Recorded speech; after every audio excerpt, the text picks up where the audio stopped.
अगर आप भी चाहते हैं एनालिस्ट सेंटर के यूट्यूब चैनल से सभी कलाकार का ऑडियो वीडियो सबसे पहले आप तक पहुंचे, तो हमारे चैनल को सब्सक्राइब करें और घंटी के निशान को अवश्य दबाएं। धन्यवाद।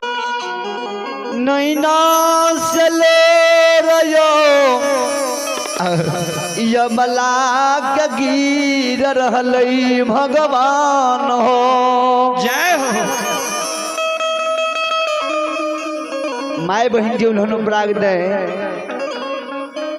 मुहा मुई के दे बेचारी तूफान चुतरा को से भगवान बेटा बेटी किया नहीं जन्म दे छा बेचारी।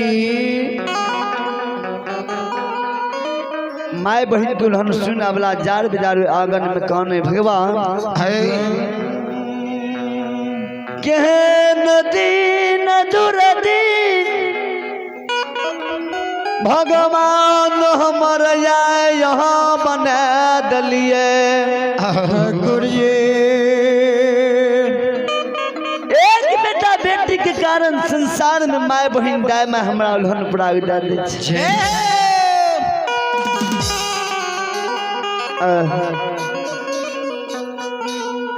अबला जी जार बेजार कहने रहे अबला के आवाज सुन के माय बहन अबला के आंगन में आवे छे। हाँ माय बहन अबला से जवाब करे हे बेचारी किया तू जार बेजार कहने चुकिया तरह एक सांस सूझ जाए छा। जय हो। अबला किया तू नैना से नेत्र धारा लेर आया गहवर के वसार पर गिरा रहल हो ये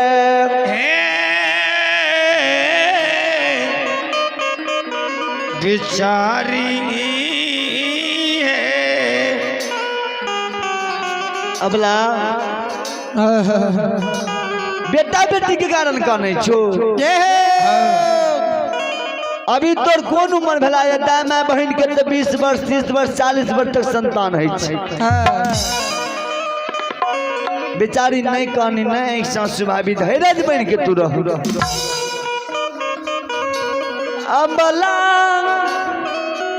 माय बहन के आवाज के सुनई छे यो यमला भगवान के करण चौपाई के नीप दलकई।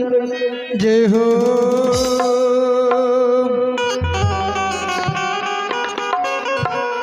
करण चौपाई नीप धूप अगरबत्ती जला दे छे।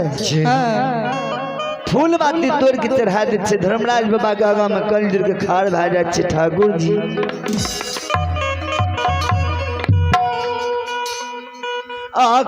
आकाहिया हो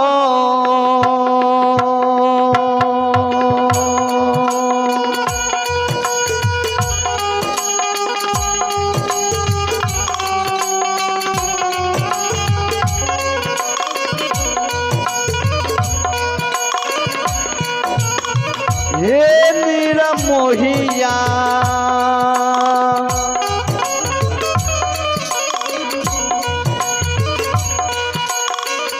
कहिया हो दुखा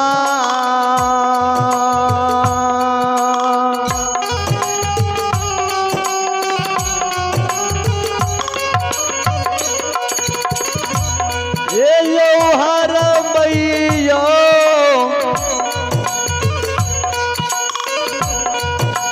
धर्मराज बाबा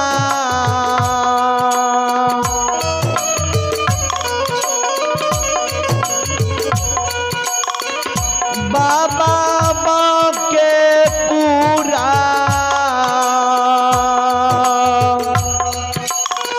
ससुए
बाबा हे कहिया हो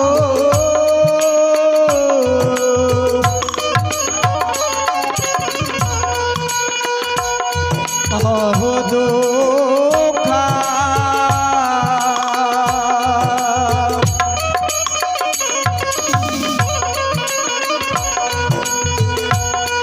ए हो हर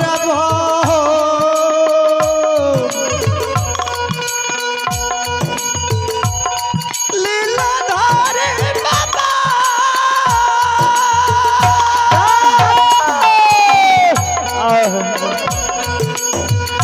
बाबा दुनिया हो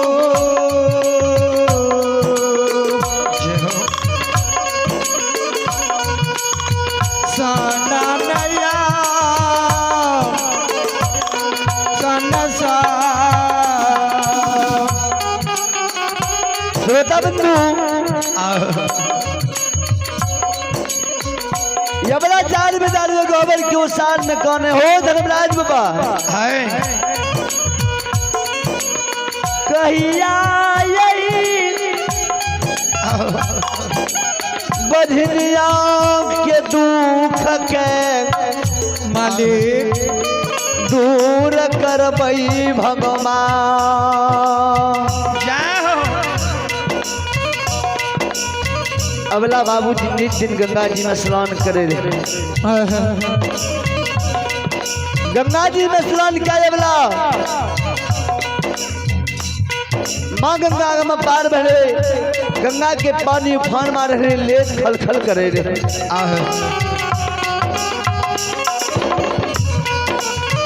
अबला से गंगा जी से जल लावत रहे भेलिया गिरुलिया में अबला जल के गिरी भवन के आवे। जय हो जय रास्ता से अबला आवत रहे वह रास्ता चंदू बाबा के द्वार चढ़ दस्या बाबा सब जात रहे। जय हो अरदास लगा लगा अपना गिरी भवन के जाए रहे। अपना में विचार करने जा रहे भैया आइए सन हो भगता हो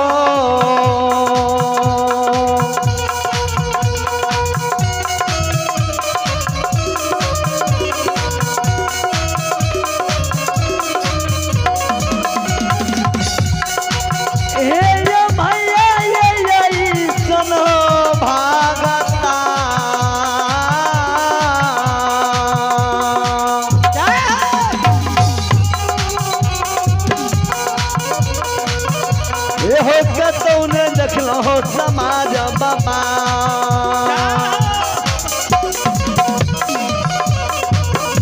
ये नहीं देखलिए दुनिया हो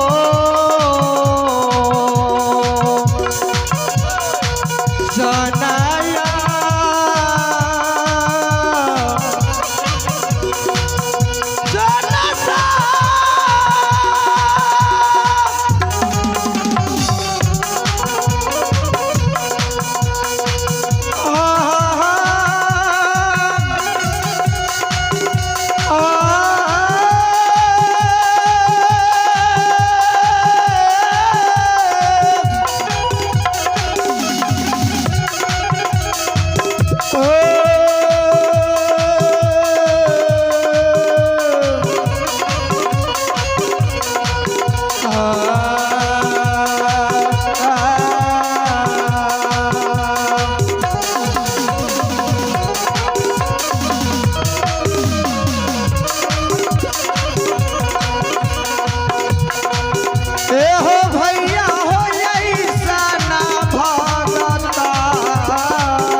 श्रोता बंधु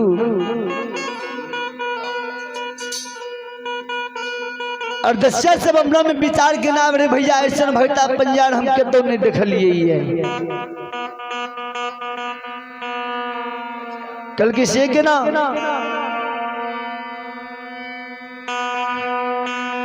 कल के भैया मुकमापुर में अंधु बाबा के नए मान लगे धर्म के पंजार अंधु बाबा बैठ गए जय हो अंधु बाबा पंजार टान भक्तों के काम करे छे अन्ना सेवक के पान डाले छे नहीं से सुझे लागे छे जय हो कोढ़िया के पान दे छे कंचन शरीर भे जाय छे अनिराधान सेवक के पान दई छे धन के अपार ये दुनिया में भे जाइए जय हो बाजी के पान दे छे भगवान कोई से बेटा बेटी जन्म दे दे छे जे प्रकार से बाबूजी हमरा आर के देखे छियै जे शीतल भगता बाबा मिट्टियों उठा के डाल देते तो हमरा सबके विश्वास भे जाए जय हो वह प्रकार दस्या से विचार कर रहे अबला जो रास्ता से जा रहे अबला के कान में वो आवाज पड़े छे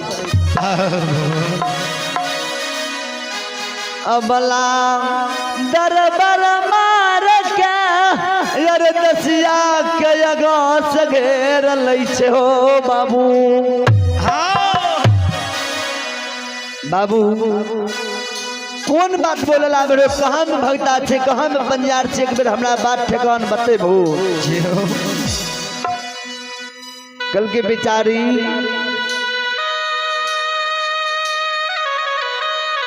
मकमापुर में अंधु बाबा के नए मान लगे धर्म के पंजार अंधु बाबा बन गए जय हो